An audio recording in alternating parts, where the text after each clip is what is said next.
இன்னைக்கு நாம் இப்போ போண்டா சுட போகிறோம். இதுக்கு தேவையான பொருள் தண்ணி, அதில் அதுக்கு தேவையான உப்பு போட்டுங்கிறேன், கொஞ்சோண்டு இட்லி சோடா போட்டுங்கிறேன், வெங்காயம் நறுக்கின வெங்காயம், வரமிளகாய், அது பச்சை மிளகாய் காய் வச்சு கூட கட் பண்ணி போட்டுக்கலாம், கருவேப்பிலை, கொத்தமல்லி தழை, கடல மாவு, அதுக்கு தேவையான அரிசி மாவு. இப்போ இதெல்லாம் ரெடி பண்ணி வச்சுங்கிறோம். முதல்ல வந்து கடல மாவு 2 கப்பு ஜலிச்சு வச்சுங்கிறேன் நான். அதை இப்போ போட்டு கசிய போகிறோம்.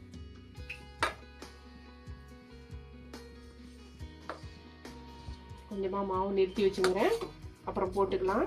இதை நைஸாக நாம் கலந்துக்கிட்டோம் தண்ணியில். கடல மாவை நைஸாக கட்டி இல்லாமல் தண்ணியில் கரைச்சிக்கணும். அதுக்கப்புறம் அதுக்கு தக்கன அரிசி மாவு சேர்த்திக்கணும்.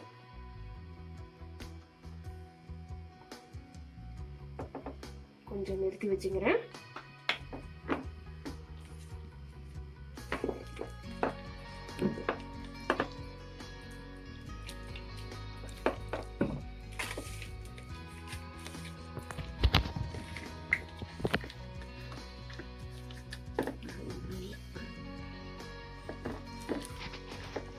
வச்சுட்டோம். இந்த வடை சட்டியில் எண்ணெய் ஊற்றி காய வச்சுக்கிறோம். கரெக்டாக எண்ணெய் படம் காய்ஞ்சிருச்சு. இப்போ நம்ம எடுத்து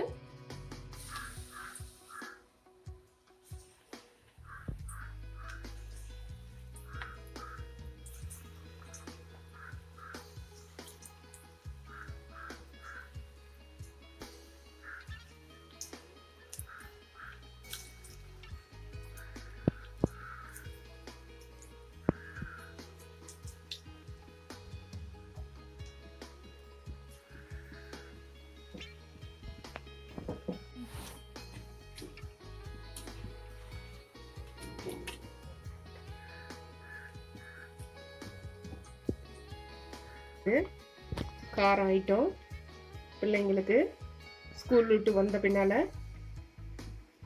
ரெடியாக செஞ்சு கொடுக்கலாம். 5 நிமிஷத்தில் இதை வந்து ரெடி பண்ணிடலாம். இப்போ இதை சாப்பிட்டு பார்க்கலாம்.